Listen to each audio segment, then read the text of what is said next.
Zero order reaction क्या है कि वह अभिक्रिया जिसमें अभिक्रिया का वेग अभिकारक के सांद्रण के शून्य घात के समानुपाती होता है उसको हम लोग कहते हैं जीरो ऑर्डर रिएक्शन या शून्य कोटि की अभिक्रिया। या इसी को हम लोग ऐसे भी बोल सकते हैं कि वह अभिक्रिया जिसमें अभिक्रिया का वेग अभिकारक के सांद्रण पर निर्भर नहीं करता है उसको हम लोग कहते हैं शून्य कोटि की अभिक्रिया, जीरो ऑर्डर रिएक्शन। जैसे हाइड्रोजन प्लस क्लोरीन ये रिएक्ट करते हैं सूर्य के प्रकाश के उपस्थिति में,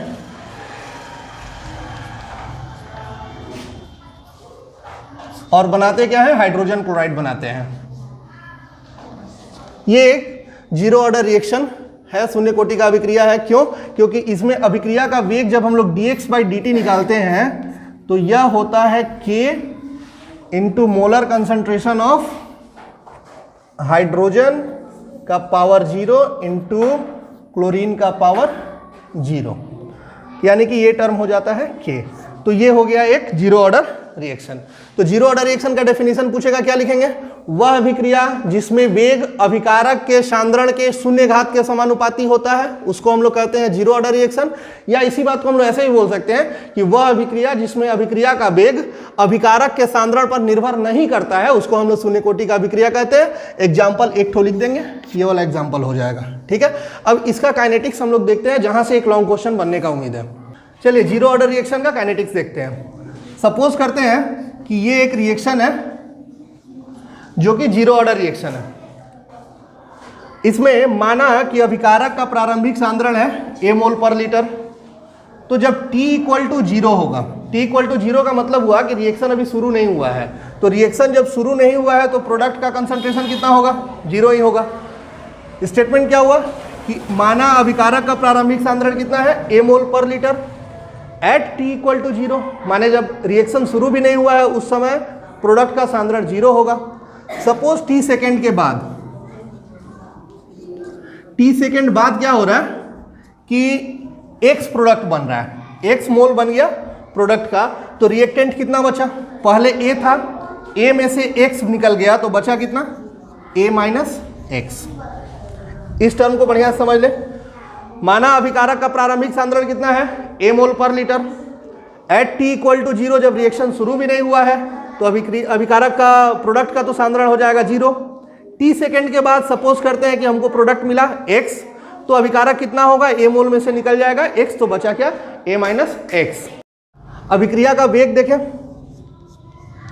वेग यानी कि dx/dt। चूंकि ये जीरो ऑर्डर रिएक्शन है, परिभाषा में ही हम बताए थे कि अभिक्रिया का वेग अभिकारक के सांद्रण के शून्य घात के समानुपाती होता है, यानी कि dx/dt समानुपाती होगा किसके? तो a माइनस एक्स के शून्य घात के, a माइनस एक्स के पावर 0 के। तो वेग क्या हो गया? dx/dt समानुपाती a माइनस एक्स का पावर 0। इसी टर्म को लेके आगे चलते हैं, क्या हो जाएगा? dx/dt equal to k into ये टर्म तो 0 हो गया, इसको अब लिखते ही नहीं है। किसी भी चीज़ का पावर 0 तो वो हो जाता है 1, तो dx/dt इक्वल टू k हो गया। अब इसको लेके करते हैं काम, क्या होगा? Therefore dx equal to k dt हो गया। यहां से देख लेते हैं अभिक्रिया का वेग क्या होगा? dx/dt। चूंकि जीरो ऑर्डर रिएक्शन है, जीरो ऑर्डर रिएक्शन है तो dx/dt समानुपाती होगा किसके? a माइनस एक्स के पावर 0 के। dx/dt इक्वल टू क्या हो जाएगा? k इंटू 1 होगा, a माइनस एक्स का पावर 0 तो 1 हो जाएगा। किसी भी चीज़ का पावर 0 1 ही होता है, तो यहाँ पे 1 हम लिखे नहीं है। इसको हम लोग आगे बढ़ाए, dx equal to k dt। अब हम लोग करेंगे इंटीग्रेटिंग बोथ साइड। यहाँ देख लेते हैं क्या करेंगे। दोनों ओर समाकलन करने पर, समाकलन करने पर क्या होगा? dx equal to k dt है।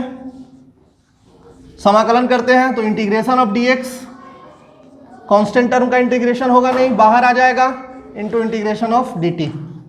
थोड़ा सा बायोलॉजी वाले इसको देख लेंगे, मैथ वालों को तो इजी होता है। इंटीग्रेशन ऑफ dx कितना हो जाएगा x, और ये हो जाएगा kt प्लस c। इक्वेशन 1 कर देते हैं, जहां c क्या है भाई, तो c है इंटीग्रेशन कांस्टेंट या समाकलन स्थिरांक। यहां तक क्लियर हुआ? क्या किए, दोनों ओर समाकलन किए तो integration of dx equal to k term बाहर आ गया, integration of dt x equal to हो गया kt प्लस c, जहां c क्या है, समाकलन स्थिरांक है। अब इनिशियली जब t इक्वल टू 0 था, जब t इक्वल टू 0 था इस कंडीशन में, तो x कितना था, x भी तो 0 था। t इक्वल टू 0 का मतलब हुआ कि रिएक्शन शुरू नहीं हुआ है, जब रिएक्शन शुरू नहीं हुआ है तो प्रोडक्ट तो 0 ही होगा। तो जब t इक्वल टू 0 था तो x इक्वल टू कितना, x भी 0 हो जाएगा। t और x का वैल्यू इस इक्वेशन 1 में रखते हैं तो क्या हो जाएगा, यहां पर यदि हम लोग वैल्यू रखें तो आपका आ जाएगा c इक्वल टू 0। क्यों c इक्वल टू 0 आ गया, ये टर्म तो 0 हो गया, ये पूरा टर्म 0 हो गया, प्लस c, तो c इक्वल टू 0। अब इस c का वैल्यू हम लोग इक्वेशन 1 में रख देते हैं। यहां पे आपको लिखना पड़ेगा कि c का मान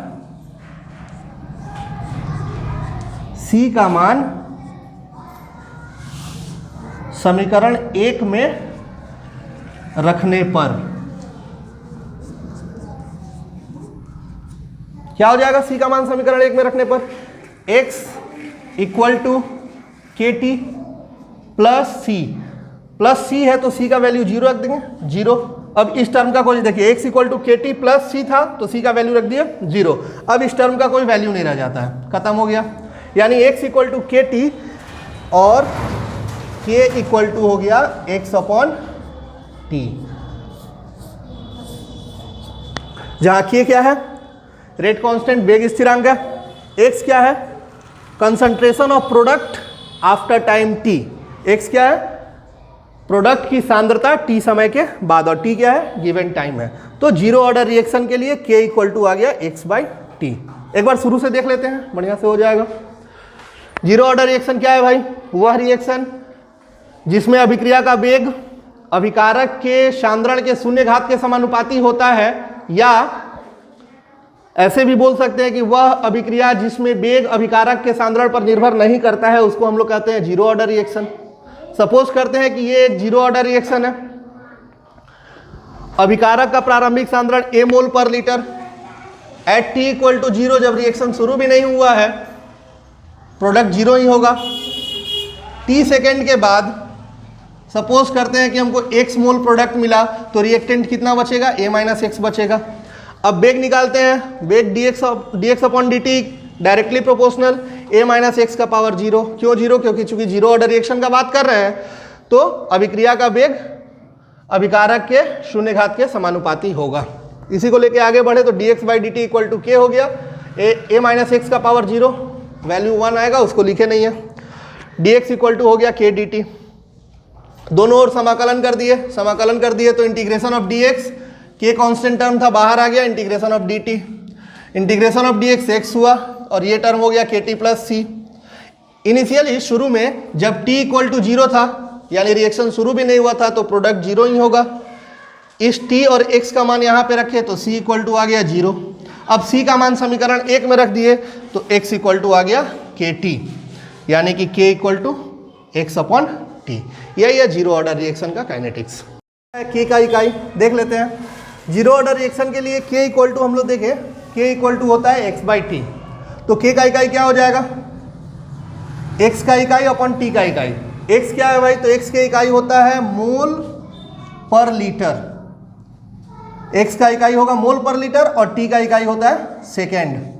तो k का इकाई क्या हो जाएगा, k का इकाई हो जाएगा मोल पर लीटर पर सेकेंड। काफ़ी सिंपल क्वेश्चन पूछेगा ऑब्जेक्टिव में कि शून्य कोटि की अभिक्रिया के लिए वेग स्थिरांक का इकाई क्या है, तो वेग स्थिरांक का इकाई हो जाएगा मोल पर लीटर पर सेकेंड। अब एक छोटा सा टर्म बच जा रहा है हाफ लाइफ पीरियड, उसको भी देख लेते हैं। जीरो ऑर्डर रिएक्शन के लिए हाफ लाइफ पीरियड,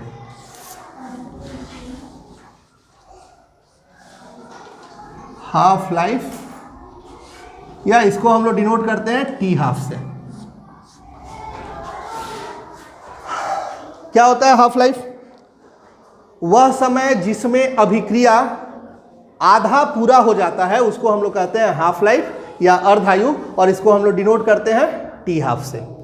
देखते हैं इसको कैसे होता है। हम लोग जानते हैं कि K equal to x upon t, ये एक्सप्रेशन आया था हम लोगों का जीरो ऑर्डर रिएक्शन के लिए।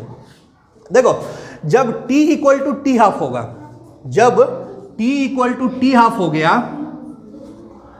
अरे बात नहीं करो, जब T equal to t half हो गया तो X कितना हो जाएगा। हम लोग देखे थे, शुरू में ही बताए थे, ये वाला इक्वेशन लिए थे, एक्स वाई का इनिशियल कंसंट्रेशन A था, at T equal to zero, ये जीरो था। जब T हाफ होगा तो A कितना हो जाएगा, परिभाषा से क्लियर है, आधा पूरा, यानी कि A हो जाएगा आधा। तो जब T equal to t half होगा तो X इक्वल टू हो जाएगा A/2। समझे वाला बात, ये वाला समझ लीजिए, फिर इजी हो जाएगा। जब T equal to t half, मतलब टी हाफ का मतलब क्या हुआ ना कि अभिक्रिया आधा पूरा हो गया। आधा पूरा हो गया तो जो अभिकारक का सांद्रण था शुरू में वो तो आधा खत्म हो जाएगा। आधा खत्म हो जाएगा तो बचेगा कितना, आधा बचेगा। तो जब T equal to t half होगा तो X इक्वल टू कितना हो जाएगा, A/2 हो जाएगा, जहां A क्या है, अभिकारक का प्रारंभिक सांद्रण है। ठीक है, इसी का वैल्यू यहां पे रखते हैं। तो K इक्वल टू क्या हो जाएगा, X, X का मतलब हो गया A/2, A/2 divided by T, T का मतलब हो गया टी हाफ, या इसको हम लोग आगे बढ़ाएंगे तो K equal to A/2 T half.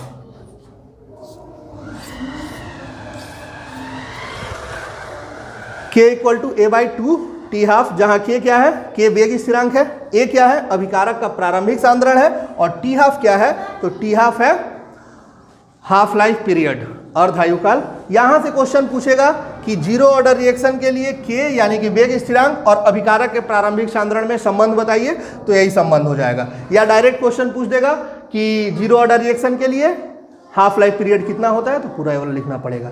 एक बार देख लेते हैं। T इक्वल टू जब टी हाफ होगा तो X इक्वल टू क्या हो जाएगा, A/2। एक्सप्रेशन में वैल्यू रखेंगे, वैल्यू करके पुट करके ला देंगे, K equal to A/2 T half. A/2 T half आ गया, यहाँ से टी हाफ का वैल्यू निकाल देंगे। 2022 में एग्जाम होगा ना। अच्छा, बिहार बोर्ड के 2022 में जो एग्जाम होगा ना, तो उसमें आप लोगों को पता है कि 3 ठो लॉन्ग क्वेश्चन करना पड़ता है।